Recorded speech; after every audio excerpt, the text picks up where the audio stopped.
Here are a couple of quick tips for dealing with times in Excel. One of the top 10 keystroke shortcuts was putting in the current time, Control-Shift, semicolon. That's handy, that's fast. It's not a dynamic time. It's, for example, the time of this recording in the morning. Sometimes you need to put in the time in such a way that it's going to be changing, and you want to perhaps use it as a timestamp or even use it within formulas. If you type the function now equal NOW, left parenthesis, enter, you will see, if the column's wide enough, and I'm adjusting it, the current date and the time. And if you want to have just the time appear here, you could right-click and quickly jump into Format Cells.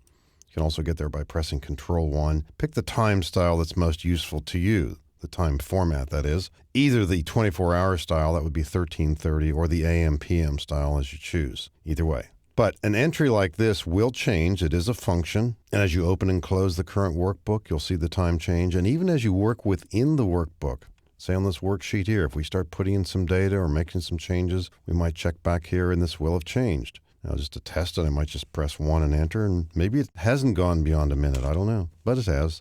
So you see it changed. Now, at other times, you do need to put in date series. And the standard way to do this is, as with dates, just put in 2 separate times. Now, suppose you're tracking a workflow or something, or maybe it's a bus schedule or something like that. Maybe the buses leave every 16 minutes or something. So you might do something like this. Put in 2 consecutive time entries. Highlight them both. Drag from the corner. You'll get the series started that way. Whatever that first interval is simply gets repeated.